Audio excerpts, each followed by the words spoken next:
फिलहाल आप देख सकते हैं कि ये स्टैंडर्ड फॉर्म में नहीं है, तो आपको इसको पहले स्टैंडर्ड फॉर्म में लेके आना है। तो आप इसको पहले क्या इस तरह कर लें कि 1 divide by a plus b plus x में ये जो राइट साइड पर 1 डिवाइड बाय x है ना पॉजिटिव, वो आपने इस साइड पे लेके आना है और नेगेटिव साइन लगा देना है, क्योंकि आपको पता है कि वो इक्वल के राइट साइड राइट से लेफ्ट की तरफ आएगा तो पॉजिटिव से नेगेटिव हो जाएगा। और उस साइड पर आपके पास 1 divide by a plus 1 divide by b value मौजूद है। अब हम इसका एलसीएम लेंगे बोथ साइड पे, यानी दोनों तरफ का एलसीएम लेना है।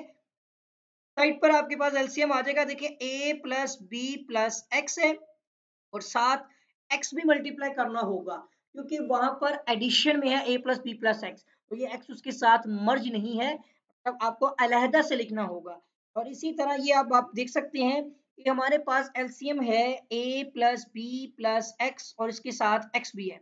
आपने इसको ऊपर रखना है और डिवाइड करना है आपने डिनोमिनेटर की वैल्यू के साथ और मल्टीप्लाई कर देंगे आप इसके न्यूमिनेटर से, तो आप देख सकते हैं कि ये वैल्यू कट जाएगी, आपको यहाँ पर जस्ट x आ जाएगा।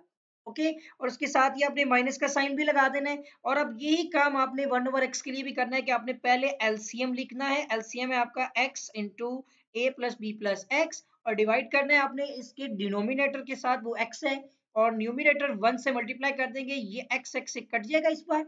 और अब आपको a plus b plus x की जो वैल्यू है वो मिल जाएगी। ब्रैकेट्स में आपने इसलिए लिखनी है कि आप देख सकते हैं कि नेगेटिव साइन है इसके शुरू में, जिससे इन सब के साइन क्या हो जाएंगे, चेंज हो जाएंगे। इसी तरह इक्वल टू आपके पास ये राइट साइड में भी LCM a multiply by b, दोनों ही डिनोमिनेटर अलग अलग हैं, दोनों को मल्टीप्लाई करके लिखेंगे। और सेम एज इट इज इसका एलसीएम भी आपने a b जो एलसीएम की वैल्यू लिखनी है और न्यूमिनेटर डिनोमिनेटर a है उससे डिवाइड करते हुए न्यूमिनेटर 1 से मल्टीप्लाई कर, ये ए से कैंसिल हो गया, यहाँ पर आपके पास वैल्यू आ जाएगी बी की, दरमियान में पॉजिटिव साइन है। अब यही चीज आपने 1 डिवाइड बाय बी के लिए भी करनी है, तो ए भी एलसीएम है, डिवाइड कर दिया आपने डिनोमिनेटर बी के साथ और मल्टीप्लाई न्यूमिनेटर 1 के साथ किया, बी बी से कट गया, आपके पास यहाँ पर वैल्यू आ जाएगी ए की।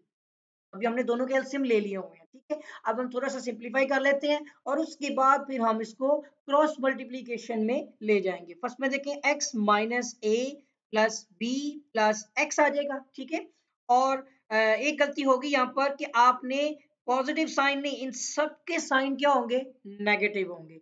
तो ये है कि देखिए माइनस ए हो गया, माइनस प्लस फिर माइनस आ गया, फिर माइनस प्लस माइनस आ गया, आप देखा आपने ये सारे माइनस में आ गए। इसी तरह डिनोमिनेटर में देखेंगे आप, तो यहाँ पर आपके पास जो है ना x into a plus b plus x की वैल्यू आ रही है, ठीक है। तो डिनोमिनेटर में आपने जो चीज देखी है यहाँ पर हम इसको चेंज नहीं करने वाले, हम इसको एज इट इज रहने देंगे। हम यहाँ पर x into a plus b plus x को एज इट इज रहने देंगे और इक्वल के इस साइड पर आप देखेंगे तो आपके पास a plus b divide by a b, वही फॉर्म है ना, बिल्कुल वैसे ही लिखी हुई है। यहाँ पर बस आप देखेंगे कि ये x x से कैंसिल हो जाएगा, एक तो ये काम हो गया। और यहाँ पर आपके पास माइनस कॉमन आ सकता है, ठीक है। अब यहाँ पर जो है वो इसको माइनस कॉमन ले लें, तो अगर वो माइनस आप साइड पे लिख सकते हैं ना, आप माइनस को लिख दें एक साइड पर, ऊपर आपके दोनों पॉजिटिव हो गए, ठीक है।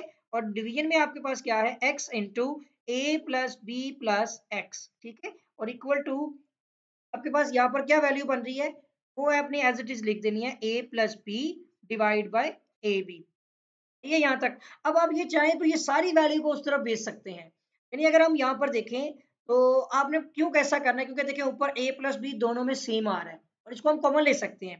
तो एक तो ये काम कर लेंगे हम यहाँ पर, हम यहाँ पे ऐसा कर लेते हैं कि इसको जीरो कर लेते हैं, ये सारी वैल्यू हम उधर भेज देंगे, तो a प्लस बी ये भी ब्रैकेट में है और ये आपके पास ए बी ये तो इस तरफ मौजूद है, ये वाली नेगेटिव वैल्यू इधर आके हो जाएगी आपकी पॉजिटिव, ठीक है।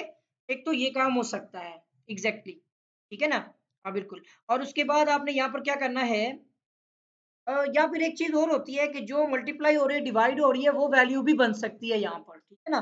या तो इस तरह कर लेते हैं हम वैल्यू को इधर भेज देते हैं, बल्कि एक चीज और देखें यहाँ पर, मैं एक काम करता हूँ, मैं इस तरह नहीं करता, इसको आसान कर लेते हैं। देखिए इसमें यह कि आप पहले माइनस को शिफ्ट कर दें, ये आपका हो जाएगा यहाँ पर a plus b divide by x into a plus b plus x, या तो ये हो सकता है, ठीक है।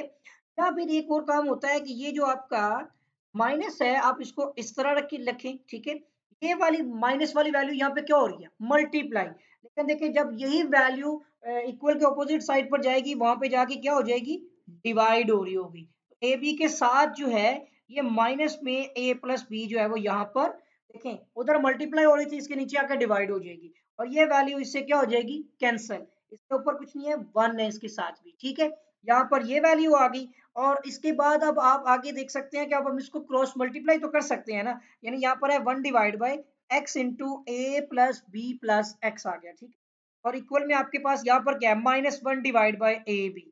अब क्रॉस मल्टीप्लाई कर सकते हैं, वो तो हमने कटिंग करनी थी ना, अब जैसे मर्जी कटिंग कर सकते थे। अब ये हमने 1 को मल्टीप्लाई कर दिया ए बी के साथ और उधर हमारे पास -1 है, इससे मल्टीप्लाई हो जाएगा हमारा यहाँ पर, रुकिएगा, क्या आ जाएगा x into a plus b plus x, इस तरह से, ठीक है। अब शॉर्ट बनाना है हमने इसको इस तरह से, a b equal to minus, अब यहाँ पर इसको मल्टीप्लाई भी कर सकते हैं, ठीक है ना। तो अब ये हो जाएगा आपका माइनस ए एक्स, ठीक है, और आपका माइनस हो जाएगा यहाँ पर बी एक्स, ठीक है, और माइनस फिर आपके पास यहाँ पर आ जाएगा एक्स और एक्स का स्क्वायर, सिंपल हो गया। अब ये सारी फॉर्म्स हमने उठा के राइट साइड पे लेके राइट से लेफ्ट में शिफ्ट करनी है, तो देखिए ये हो जाएगा a b plus a x, ठीक है, प्लस बी एक्स हो गया और plus x square equal to 0। अब स्टैंडर्ड फॉर्म में लेके जाएंगे वो इस तरह से, x square plus a x plus b x और plus a b equal to 0। अब यहाँ पर एक ये पेयर और एक ये पेयर बनना है, सिंपल ये इस तरह करना था आपने। मैं थोड़ा सा उलझ गया यहाँ पे, लेकिन आप और शॉर्ट कर सकते हैं। और यहाँ पर देखिए एक्स दोनों में कॉमन आ जाएगा, एक एक्स प्लस ए आ जाएगा आपका, प्लस दोनों में बी कॉमन आ जाएगा, फिर देखिए एक्स प्लस ए आ गया ना आपका, मतलब ठीक हो गया, सही हो गया। दोनों आपके सेम आ गई जो वैल्यू, इनको कॉमन ले लें, बाकी x प्लस बी बच जाएगा। सो x प्लस बी भी इक्वल टू 0 कर लें, यहाँ पर आपका x plus A equal to 0 हो जाएगा और सेकंड आपका x प्लस बी भी इक्वल टू 0। एक तो x equal to minus A आ गया और दूसरा आपका x इक्वल टू हो गया माइनस बी। तो रूट्स आपके सोल्यूशन सेट आप में यहाँ पे रूट्स देख सकते हैं, एक माइनस ए है और एक माइनस बी है, ये आपके इसके रूट्स आ गए। आई थिंक ये थोड़ा सा लेंथी क्वेश्चन है क्योंकि ये लॉन्ग क्वेश्चन में आता होता है मोस्टली, ठीक है। ये 4 नंबर का सवाल है,